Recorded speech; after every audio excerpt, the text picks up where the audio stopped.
Hello friends, welcome to this lecture on microprocessors. As we have seen various units up till now, we have seen introduction to mechatronic systems, we have seen studies of sensors, transducers, we have seen control systems, we have seen some actuating elements like hydraulic elements, pneumatic elements and electrical elements. Now we are into this unit number 4, which includes study of microprocessors, microcontrollers, and programmable logic controllers. Out of these three important elements, as I said, microprocessors, microcontrollers, and programmable logic controllers, we'll be discussing microprocessors briefly. Briefly because out of the 6 units, this unit is a bit heavier in a sense. The electronics and telecommunication students study this microprocessors as a whole subject. They study microcontrollers as a whole subject, and they study programmable logic controllers as a whole subject. And all these three elements are included in a single chapter. In that sense, it is a bit heavier. So we'll be having introductory treatise only from mechatronics point of view. What is the relevance of microprocessors, microcontrollers, and programmable logic controllers? Briefly, we'll be discussing. Those who are interested in in-depth knowledge of microprocessors, microcontrollers, and programmable logic controllers, on YouTube, we have got wonderful video lectures available. On NPTEL also, we have got very good lectures. And on our AGPIT e-learning channel itself, electronics department have faculty members have posted very detailed, nice lectures on microprocessors, microcontrollers, and programmable logic controllers. You can refer lectures by Ligade sir from ENTC department or Jirge sir from ENTC department. They already posted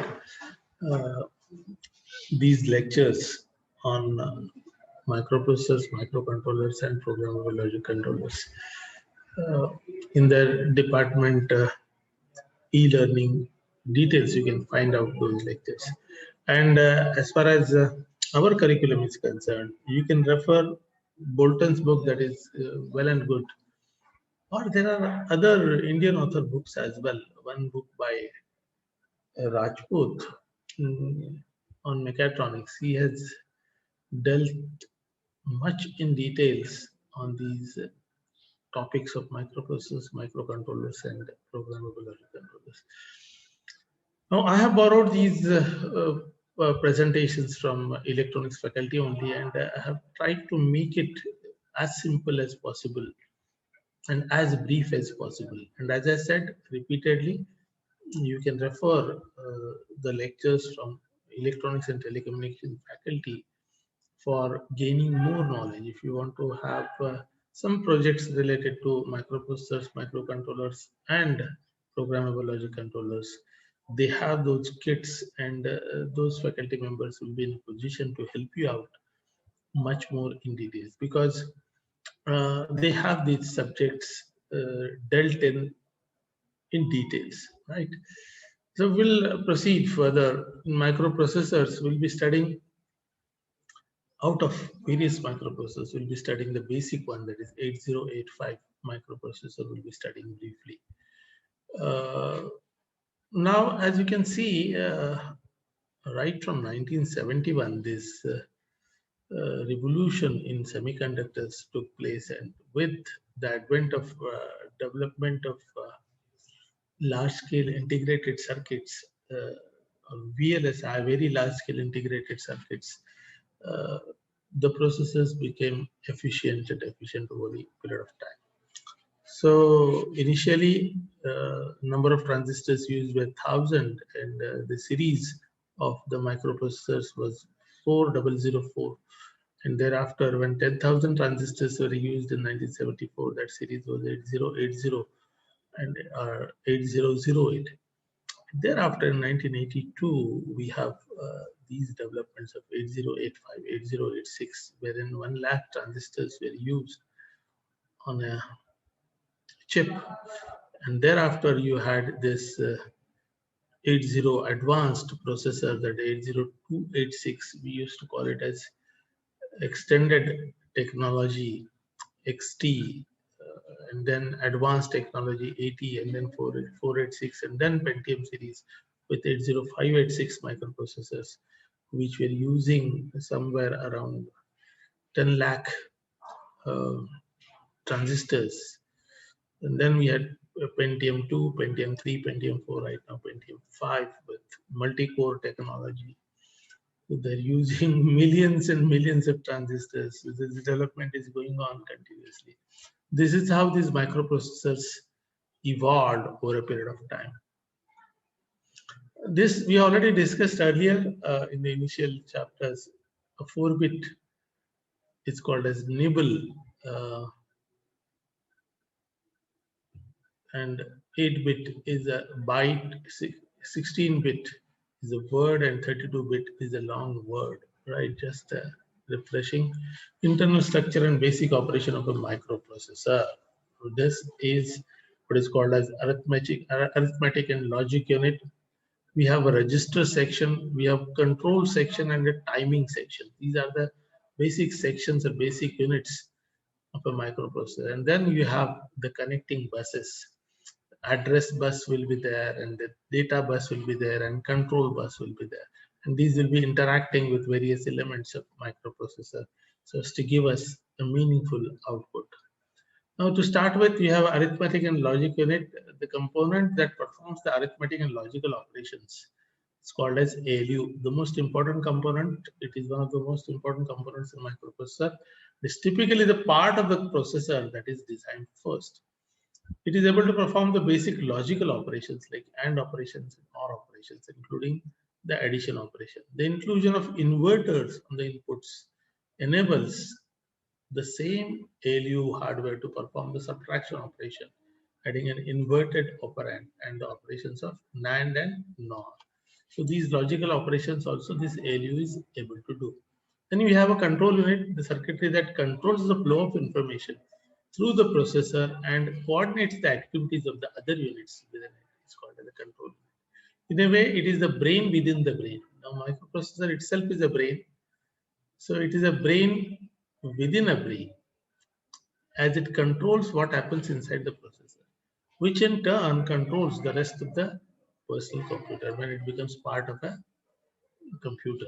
On a regular processor, the control unit performs the task of fetching the data, decoding the data, managing execution, and then storing the results.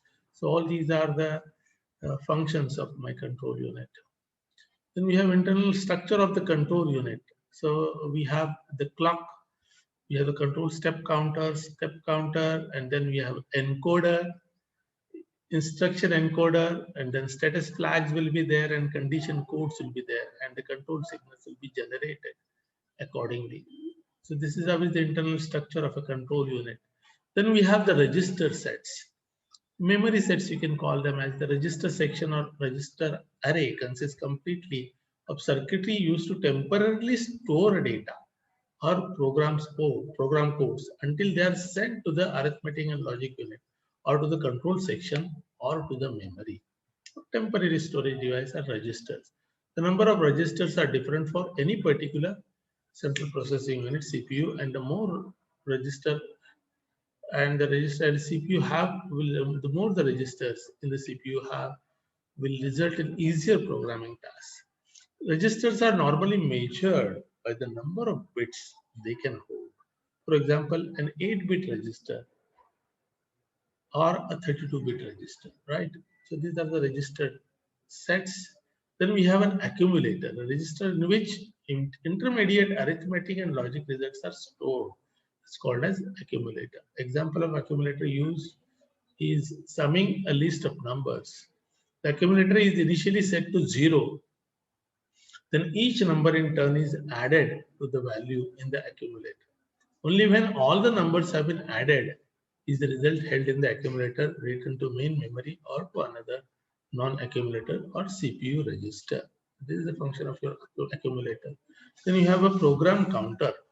A 16-bit register used to store the next address of the operation code to be fetched by the CPU. Not much use in programming. Counter does not have much use in programming, but as an indicator to user only. The purpose of program counter in a microprocessor is to store address of top of stack or to store address of next instruction to be executed. It also has a function of counting the number of instructions and to store base address of the stack. So stack pointers. The stack is configured as a data structure that grows downward from high memory to low memory. At any given time, the stack pointer or SP holds the 16-bit address of the next free location in the stack. The stack acts like any other stack when stack is nothing but a pileup of the information, right? And when there is a subroutine call or an interrupt that is pushing the return address on a jump and retrieving it after the operation is complete to come back to its original location. This is a function of your stack pointer. Then you have a data bus. The database bus is bidirectional. It can send signals and it can receive signals. Data or instruction codes from memory or input or output are transferred into the microprocessor. The result of an operation or computation is sent out from the microprocessor to the memory or input and output. Depending on the particular microprocessor, the data bus can handle 8-bit data or 16-bit data. Then you have address bus. The address bus is unidirectional, over which the microprocessor sends an address code to the memory or input or output. The size of the address bus is specified by the number of bits it can handle. The more bits there are in the address bus, the more memory locations a microprocessor can access. A 16-bit address bus is capable of addressing 64K addresses, 65,536 addresses. A 16-bit address bus. Then you have a control bus. The control bus is used by the microprocessor to send out or receive timing and control signals in order to coordinate and regulate its operation and to communicate it with other devices. That is, communicate it with memory or input and output. So that is a function of your control bus. Then the microprocessor clock is also an important element.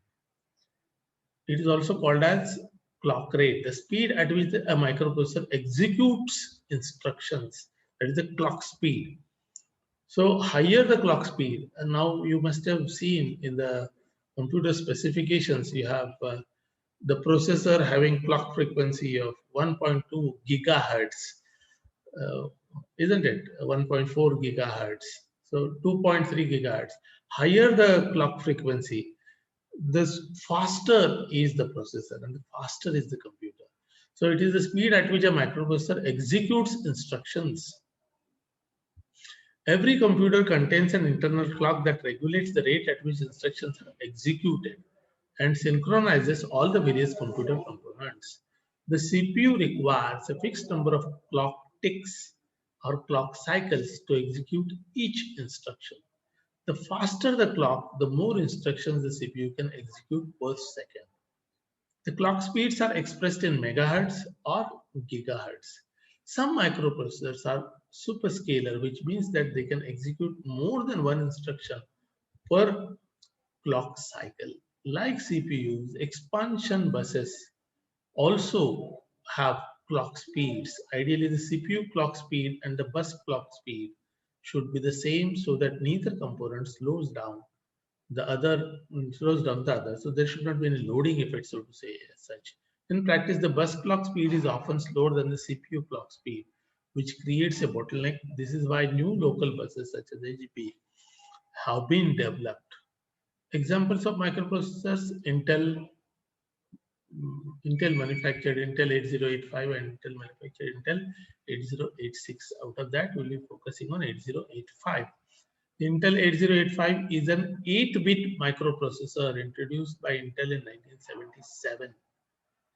It is also called as Intel 8085 AH processor, produced from 1977 to 1990. Common manufacturer Intel and several others. Maximum CPU clock rate 3.3, 5, and 6 megahertz. Instruction sets pre-86, right? Thereafter, we had 286, 386, 486, and 586, right? Packages 40 pin, right? So these 8085 has 40 pins. It was binary compatible with the more famous Intel 8080, but required less supporting hardware, thus allowing simpler and less expensive microcomputer systems to be built.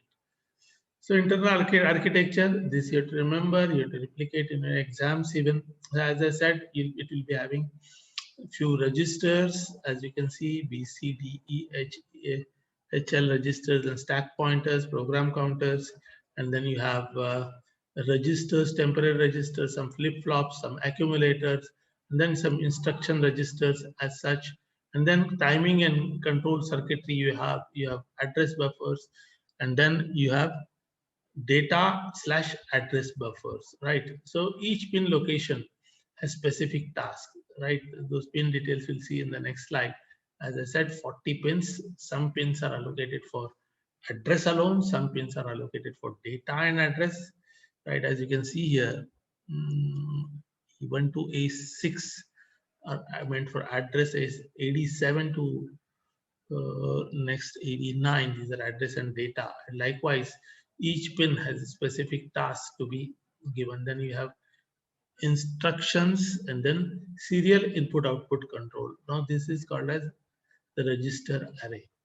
So this is the internal architecture of 8085 microprocessor. Even in Bolton's book, a nice diagram is there, line diagram is there. You can refer that and you can remember that.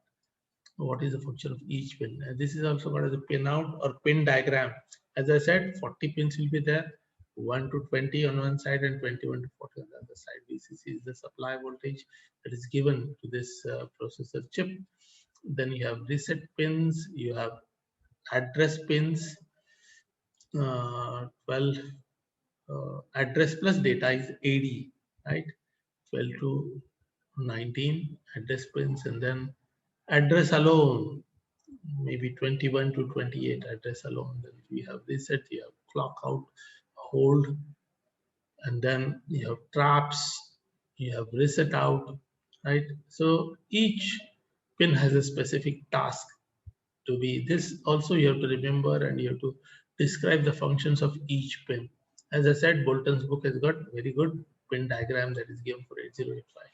Now let us briefly see what are the instruction sets of 8085. An instruction is a binary pattern designed inside a microprocessor to perform a specific function. That is called as instruction. The entire group of instructions that a microprocessor supports is called instruction set. 8085. Remember, 8085 has 256 instructions. Each instruction is represented by an 8-bit binary value. These 8 bits of binary value is called opcode or instruction byte. Operational code or instruction byte. Now, classification of instruction sets. You have data transfer instruction sets, arithmetic group instruction sets, logical group instruction set, branching group instruction sets, and stack and machine control group instruction sets. We'll briefly see few of the instructions, not all, few of the important instructions, and we'll try to understand. First, data transfer instructions, friends. These instructions move data between registers or between memory and registers. These instructions copy data from source to destination without changing the original data.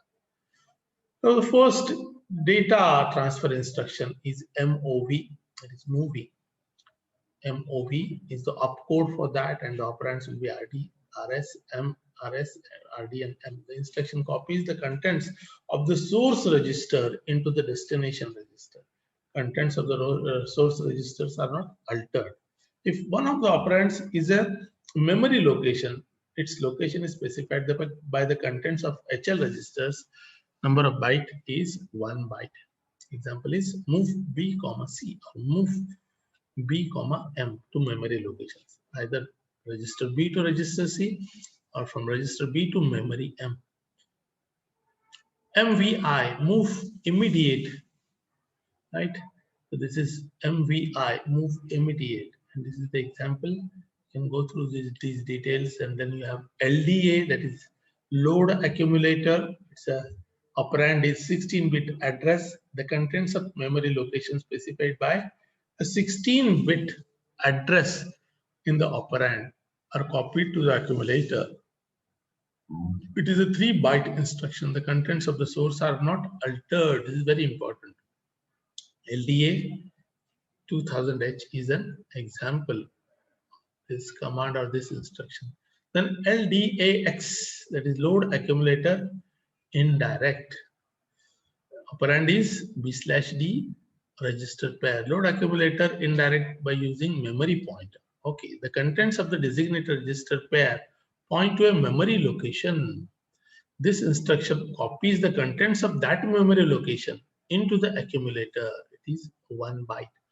The contents of either the register pair or the memory location are not altered. So how it is defined or how it is represented? LDX or LDAX D. Then LXI, load register pair immediate. An operand is registered pair 16-bit data. This instruction loads 16-bit data in the register pair. It is 3-byte instruction. Example is LXI H, 2030H. Then LHLD, load H and L registers direct. LHLD, it is operand is 16-bit. Address is to be given.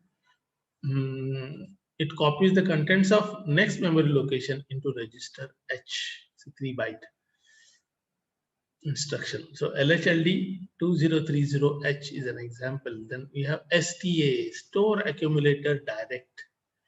The contents of accumulator are copied into the memory location specified by the operand. Example is STA 2000H, the location. Then you have STAX, that is store accumulator indirect. The contents of accumulator are copied into the memory location specified by the contents of the register pair. It's a 1 byte instruction. STAX B. Then SHLD, store H and L registers. Store H and L registers direct.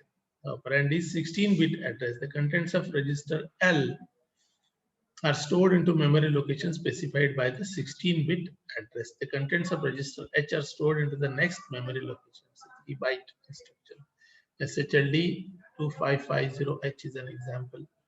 Then XCHG, exchange H and L with D and E. Operand, no operand. The contents of register H are exchanged with the contents of register D. 1 byte. The contents of register L are exchanged with the contents of register E. So the example is XCHG. Then first were the data instructions, and then second category is arithmetic instructions. These instructions perform the operations like addition, subtraction, increment or decrement. Addition, any 8-bit number or the contents of register or the contents of memory location can be added to the contents of accumulator. The result, that is sum, is stored in the accumulator. No 2 other 8-bit registers can be added directly. Example is the contents of register B cannot be added directly to the contents of register C. How it is to be used, how this instruction is to be used? ADD, add. Operand is RM. Description is add register or memory to accumulator. The contents of register or memory are added to the contents of accumulator. The result is stored in accumulator.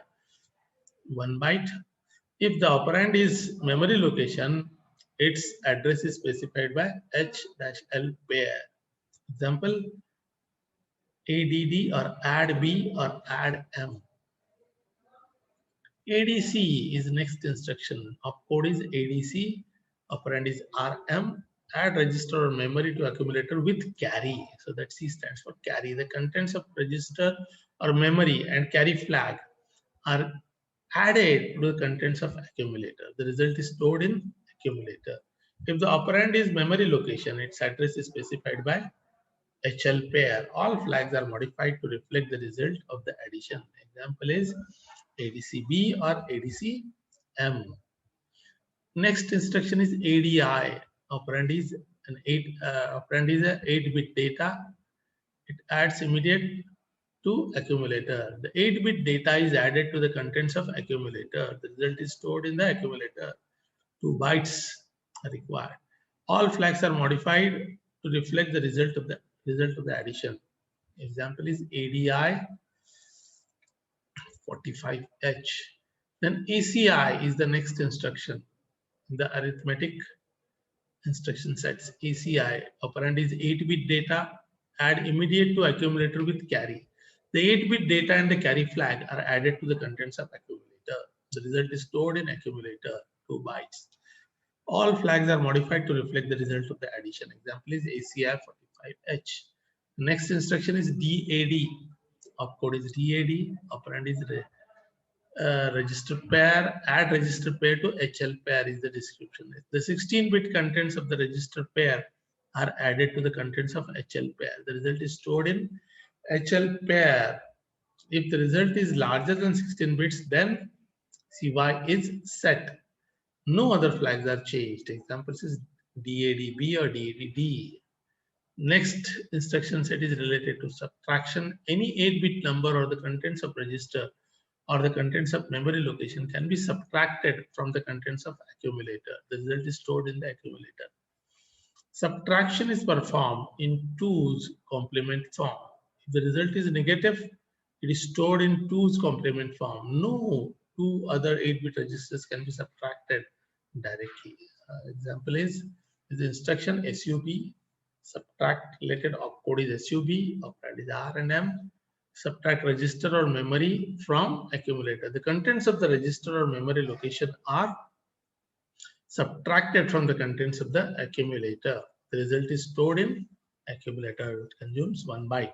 If the operand is memory location, its address is specified by HL pair. All flags are modified to reflect the result of subtraction. Example is sub B or sub M.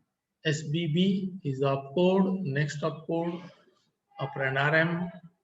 Subtract register or memory from accumulator with borrow. The contents of the register or memory location and borrow flag are subtracted from the contents of the accumulator. The result is stored in accumulator. If the operand is memory location, its address is specified by HL pair. All the flags are modified to reflect the result of subtraction. Example is SBBB or SBBM. The next instruction is SUI. Opcode is SUI. Operand is 8-bit data. Description is subtract immediate from accumulator. The 8-bit data is subtracted from the contents of the accumulator. The result is stored in accumulator. All flags are modified to reflect the result of subtraction. Example is SUI 05H. Then SBI. Operand is the 8-bit data. Subtract immediate from accumulator with borrow. The 8-bit data and the borrow flag subtracted from the contents of the accumulator. The result is stored in the accumulator. All flags are modified to reflect the result of subtraction. Example is SPF5H. Then the next instruction is related with increment or decrement. The 8-bit contents of a register or memory location can be incremented or decremented by 1. The 16-bit contents of a register pair can be incremented or decremented by 1. Increment or decrement can be performed on any register or a memory location. The example, the instruction is INR. It is related to increment, INR. Operand is RM, increment register or memory by 1. The contents of the register or memory location are incremented by 1. The result is stored in the same place. If the operand is a memory location, its address is specified by the contents of HL pair. Example is INR B or INR M. Next instruction is DCR, that is opcode is DCR, operand is R and M. Decrement register or memory by 1. The contents of register or memory location are decremented by 1. The result is stored in the same place. If the operand is a memory location, its address is specified by the contents of HL pair. Example is DCRB or DCRM. Then DCX, operand is R, decrement register pair by 1. The contents of register pair are decremented by 1. The result is stored in the same place. Example is DCXH or DCXB or DCXD. The third set of instructions is logical instructions. These instructions perform logical operations on data stored in registers. Data stored in registers or memory or status flags. The logical operations are, we already seen these logical operations: AND, OR, XOR, rotate, compare, complement. We'll see each one separately. AND, OR XOR. Any 8-bit data or the contents of register or memory location can logically have AND operation, OR operation, XOR operation with the contents of accumulator. The result is stored in the accumulator. Let us see. Opcode is ANA, operand is RM. Description is logical AND register or memory with accumulator. The contents of the accumulator are logically ANDed with the contents of register or memory. The result is placed in the accumulator. If the operand is a memory location, its address is specified by the contents of HL pair. SZP are modified to reflect the result of the operation. CY is reset and AC is set. Example is ANAB or ANAM. Next instruction is ANI, opcode is ANI, operand is 8-bit data. This description is logical and immediate. The I represents immediate with accumulator. The contents of the accumulator are logically ANDed with the 8-bit data. Result is placed in the accumulator. Example is ANI 86H. Next instruction is ORA. Opcode is ORA, operand is R and M. Logical OR register or memory with accumulator. The contents of the accumulator are logically ORed with the contents of register or memory. The result is placed in the accumulator. If the operand is a memory location, its address is specified by the contents of HL pair. Example is ORAB or ORAM. Then we have the next instruction as ORI, opcode is ORI. Operand is 8-bit data, logical or immediate with accumulator. The contents of the accumulator are logically ORed with the 8-bit data. The result is placed in the accumulator. Example is ORI 86H. Next instruction is XRA. Operand is RM, logical XOR register or memory with accumulator. Example is XRAB or XRAM. Then you have XRI immediate. Then you have the next set of instructions as compare. Any 8-bit data or the contents of register or memory location can be compared for equality, can be compared for equality, can be compared for greater than, can be compared for less than with the contents of accumulator. The result is reflected in status flags. Now what is the instruction? Opcode is CMP for compare. Operand is RM, compare register or memory with accumulator. The contents of the operand, register or memory are compared with the contents of the accumulator. Both contents are preserved. And you have CPI, compare immediate with accumulator. The next group of instructions is rotate. Each bit in the accumulator can be shifted either left or right to the next position. Rotate, RLC, operand is done. Rotate accumulator left. RLC, rotate accumulator left. Example is RLC. Then RRC is rotate accumulator right. Then RAL, rotate accumulator left through carry. That is RAL. Then RAR, rotate accumulator right through carry. Then the next group of instructions is complement. The contents of accumulator can be complemented. Each 0 is replaced by 1 and each 1 is replaced by 0. That is called as complementary operation. The opcode is CMA. Operand is done, complement accumulator. The contents of the accumulator are complemented. No flags are offered. Example is CMA. A equal to A dash. Just they give the complement of each other. CMC, complement with carry. STC, this carry flag, the STC is a set carry. The carry flag is set to 1, no other flags are affected. Then branching instruction sets. The branch group instructions allows the microprocessor to change the sequence of program either conditionally or under certain test conditions. The group includes jump instructions, call and return instructions, restart instructions. Now in my logical representation, wherever I have these sequence of instructions which have logical consequences, there these branching instructions will be of much use to me. So the opcode is JMP, operand is 16-bit address, description is jump unconditionally. Then JX is jump conditionally, jump conditionally. So you have jump if carry, JC, jump if no carry, JNC, jump if 0, JZ, jump if no 0, JNZ, jump if parity even, JPE, jump if parity is odd, JPO. Then the next instruction is call. Opcode is call.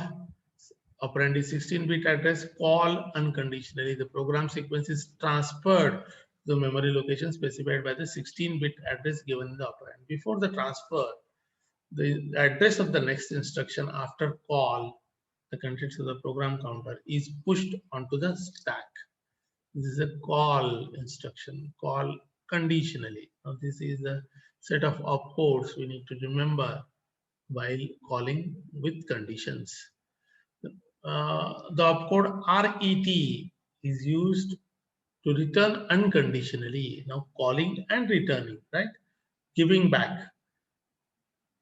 The return sequence, the program sequence is transferred from the subroutine to the calling program. The 2 bytes from the top of the stack are copied into the program counter and the program execution begins at new address. Return conditionally, we have set of codes for return with conditions. Then RST, restart with software interrupts. The RST instruction jumps the control to one of the 8 memory locations depending upon the number. These are used as software instructions in a program to transfer program execution to one of the 8 locations. RST1, RST2, etc. Then control instruction. The control instructions control the operation of microprocessor. So NOP is the opcode. No operation is performed. The instruction is fetched and decoded, but no operation is executed. Then you have opcode, control opcode for control instructions. HLT, description is halt. Then DI, disable interrupt. EI, enable interrupt. RIM, read interrupt mask. SIM, set interrupt mask. This is how some of the instructions we have seen, and I just have given some sample assembly programs for simple arithmetic operations. This is the assembly program to multiply a number by 8. Now this is the instruction set. When you come back to college, I'm trying to take help of ENTC faculty members to execute these programs and have a video based on the usage of instruction sets, how the peripherals on the microprocessor 8085 are to be used, and how these simple operations can be executed. There is one more assembly program to find greatest between 2 numbers. So equal to, greater than, or less than. All these things can be done by using these instruction sets. So these were the few instruction sets we discussed. We also saw some of the pin diagram details. We saw some of the block diagram representation of microprocessor 8085. As I said, we are just having an overview of microprocessors. You need to read good textbooks. You've got number of text material available. I have put it on our Google Classroom. Even you need to go through it, and if you really are interested in doing some mini projects based on usage of microprocessors, you can always contact our expert faculty from ENTC department. Thank you for watching. Thank you, friends.